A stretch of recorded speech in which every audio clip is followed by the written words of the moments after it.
একটা সার্ভের কথাটা উল্লেখ করতে চাই, যেটা বিবিসি ওয়ার্ল্ড সার্ভিস এবং লোকাল একটা পার্টনার নিয়ে করেছে। এটা আমার কাছে কেন যেন মনে হচ্ছে এটা বেশ যৌক্তিক মনে হয়েছে। মানে বিবিসি ওয়ার্ল্ড সার্ভিস তার লোকাল পার্টনার জরিপটা কবে করেছে? এটা আপনার 13 তারিখে ওটা, সরি, বোধহয় 9-10 তারিখে, সরি 9 তারিখে বোধহয় সেটা পাবলিশ করেছে, 9 তারিখে। আচ্ছা, কি কি কি বলা আছে এখানে? এখানে আপনার বিভিন্ন মানে সিলেক্ট ডিভিশন বাদ দিয়ে বাকিগুলোর বিভিন্ন পর্যায়ে কে কতটুকু পেতে পারে, তারপরে কতগুলো ইন্ডিপেন্ডেন্ট ক্যান্ডিডেট যারা বিএনপি থেকে দল ছুট নমিনেশন পায়নি তাদের ব্যাপারেও বলেছে। সুতরাং একটা এই ভেরিয়েবলটা সাথে রেখেই তারা করছে, এবং সেটাতে মোটামুটি আপনাকে বলি তারা যেটা বলেছে সেটা হচ্ছে, একটা মিনিট প্লিজ, আমি আসছি রেজাল্টে। হ্যাঁ, তো তারা বলছে যে সিলেট ডিভিশনের 19টা আসন বাদ দিয়ে, ওটা সার্ভে করতে পারে নাই তারা। সো জামাত লেড অ্যালায়েন্স বলছে 146, আর বিএনপি লেড অ্যালায়েন্স বলছে হচ্ছে 122, আর ইন্ডিপেন্ডেন্ট এবং আদার্স মিলে হচ্ছে 13। মোট 281টা সিটে তারা মানে ফোরকাস্ট করেছে। এখন এটা নিয়ে আবার যে আপনি আরেকটু বলুন, জামাত অ্যালায়েন্স জোট কতটা আর বিএনপি জোট কতটা? জামাত অ্যালায়েন্স হচ্ছে 146, 146, আর বিএনপি হচ্ছে 122। 122। এটা হচ্ছে বিবিসি ওয়ার্ল্ডের জরিপ। জি জি জি জি জি, প্লিজ, এটা করেছে। আচ্ছা, এদিকে তারা সিলেট ডিভিশনটাকে এই গণনায় আনেনি, ওটা তো করেনি। সো সিলেট ডিভিশন বাদ দিয়ে হচ্ছে এটা।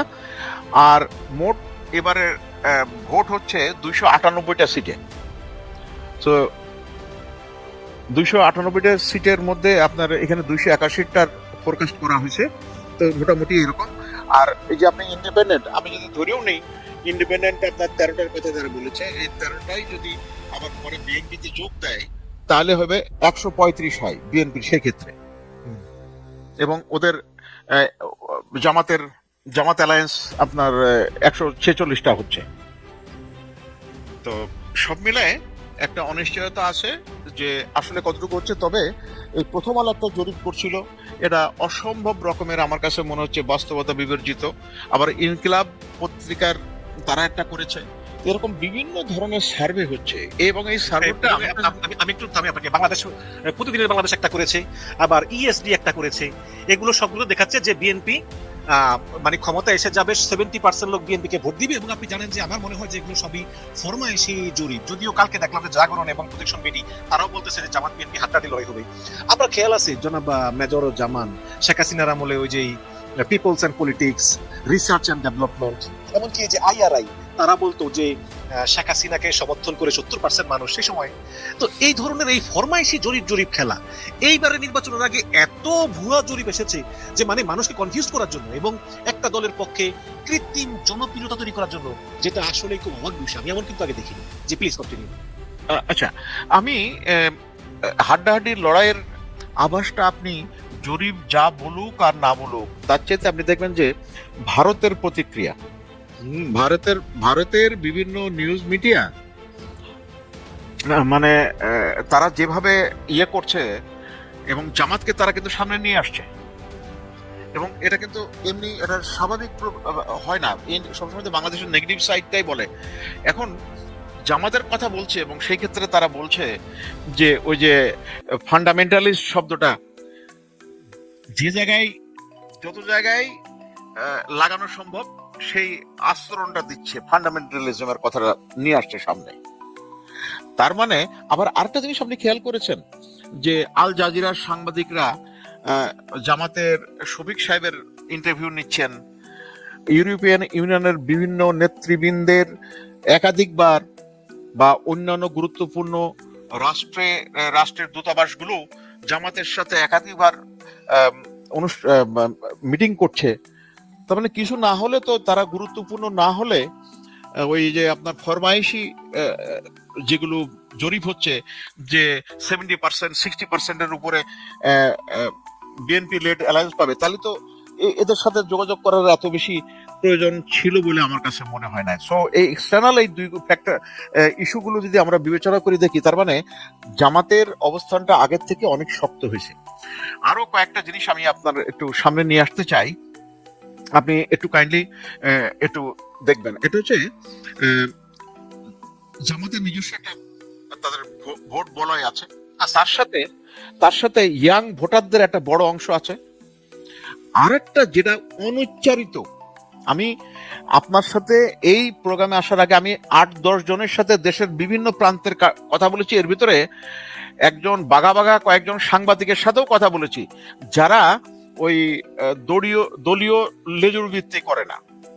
তো তাদের ভিতরে একটা কথা আসছে যে বিএনপি যারা ট্রেডিশনাল যারা ভোটার ছিল, তারা অনেকেই প্রবঞ্চিত বোধ করছে এই যে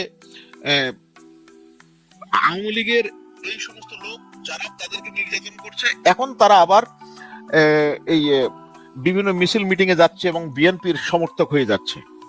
তো এর ফলে তাদের একটা বিরাট অংশ ওইদিকে যাচ্ছে, মানে আপনার মুখ ফোড়াই দিতে পারে, বিএনপিকে ভোট নাও দিতে পারে। এখন আরেকটা খুব গুরুত্বপূর্ণ, একজনের সাথে আমার কথা হলো, উনি প্রাক্তন সংসদ সদস্য ছিলেন। তো উনি এবার সংসদ সদস্য, প্রাক্তন এমপি ছিলেন কোন দলের? উনি বিএনপির এবং জাতীয় পার্টির ছিলেন। আচ্ছা, জি। তো উনি এবার নির্বাচনে দাঁড়াননি। তো উনি বেশ কয়েকটা আসন ঘুরে আসছেন উত্তরবঙ্গের একটা এলাকার। তো উনি বললেন যে বেশিরভাগ লোকই মুখ খুলছে না যে কোন দিকে ভোট দেবে। রাইট। আচ্ছা, আরেকটা মজার দুটো স্লোগানের কথা আমি বলি আপনাকে। সেটা ছিল হচ্ছে, এটা আমার নিজের ব্যক্তিগত একটা অভিজ্ঞতা হয়েছিল। 1998 সালে আব্দুর রহমান বিশ্বাস সাহেবের ছেলে নাসিম বিশ্বাস মারা যাওয়ার পরে ওই জায়গায় বিএনপির মুজিবুর রহমান সরোয়ার ক্যান্ডিডেট ছিলেন এবং তার বিপরীতে ছিলেন আবুল হাসনাত আব্দুল্লাহ। তখন আওয়ামী শাসন। তো লোকজন কি করছে, বুকে নৌকার মানে নৌকার চিহ্ন, পিঠে নৌকার চিহ্ন, আর মাঝে মাঝে লাঙ্গলের কিছু চিহ্ন। ওখানে বিএনপির কোনো চিহ্ন, অর্থাৎ ধানের শীষের কোনো প্রতীকের চিহ্ন মানুষের বুকে, বা ইভেন কি আপনি বিভিন্ন জায়গায় যে পোস্টার লাগানো হয়েছে তার মধ্যেও চোখে পড়েনি। কিন্তু যখন ভোট হলো তখন দেখা গেল সেই সরোয়ার সাহেব 26,000 ভোটের ব্যবধানে জিতে গেলেন। তো ভোটের বিষয়টা এখন এইটা হচ্ছে, আমি একটা সিনারিও বললাম। আরেকটা সিনারিও খুব গুরুত্বপূর্ণ, এটা আলোচিত হচ্ছে। আপনি খেয়াল করে দেখবেন যে বিএনপি কিন্তু অনেক মানে আওয়ামী লীগের মতো এরকম মানে ডান্ডাবাজ দল না, কিন্তু বর্তমানে তাদের ভিতরে আবার একটু উগ্রতা লক্ষ্য করা যাচ্ছে। যেমন আজকে দেখলাম যে মঞ্জু মুন্সি কুমিল্লার, সে বলছে বাড়ি ঘরে আগুন লাগাই দিব যদি বিএনপি ভোট না দেয়, যদিও তাকে একটু বহিষ্কার করা হয়েছে দেখলাম। বহিষ্কারটা আমি খুব একটা করি না, এটা হচ্ছে লোক দেখানো অনেক কিছু হয়। একটা মানুষ কিভাবে বিএনপির মতো একটা দল থেকে, সেই দলের উনি সংসদ সদস্য ছিলেন ইতিপূর্বে 4 বার, উনি কিভাবে এই ধরনের কথা বলতে পারেন। আবার আরেকটা জিনিস দেখেন, এই ভদ্রলোক 4 বার এমপি ছিল। তো এরা তো আমৃত্যুই এমপি থাকতে চায়। এটাও তো এই যে জেন জি, তাদের জন্য এটা ভালো না। তো তারা দেখে যে ও যতদিন জীবিত আছে তার কোনো সুযোগ নাই। আপনার মনে আছে ভোলাতে তুফাইল আহমেদ সাহেবের কারণে ভোলাতে আওয়ামী লীগের ওই রকম নেতৃত্ব গড়ে ওঠেনি? উনি হচ্ছে দ্বীপ রাজা হয়ে গিয়েছিলেন। তো আমার মনে হয় যে আগামীতে যে হয়তো আগামী যদি আমাদের কপাল ভালো হয়, তাহলে দিদিগা 2 বারের বেশি কেউ এমপি হতে পারবে না সর্বমোট। এই জাতীয় রেস্ট্রিকশন না দিলে, আপনি এই জায়গায় একটা সম্পূরক তথ্য দিয়ে রাখি, ইন্দোনেশিয়ায় এই যে মানে গণতন্ত্রের বিকাশের জন্য তারা একটা করেছে যে ওই প্রেসিডেন্টের ছেলে সে যতই মানে যোগ্য হোক, সে ভোটে পরবর্তীতে সে নির্বাচনে দাঁড়াবে না, যাতে বংশানুক্রমিক একটা রাজনৈতিক হালচাল না থাকে, সেই কারণে। তো এটা আমাদের কালচারে হয়তো হবে কিনা জানি না। তো এই জিনিসটা হওয়া দরকার বলে আমি মনে করি। জি, এবার ভোটের যেটা সবচেয়ে বড় চ্যালেঞ্জ, আমাদের এর আগে সর্বশেষ ইনক্লুসিভ নির্বাচন হয়েছিল 2001 সালে। তো এখানে একটা প্রজন্ম এসে গেছে যাদের সংখ্যা প্রায় মানে 1/3 অফ দি টোটাল ভোটার্স।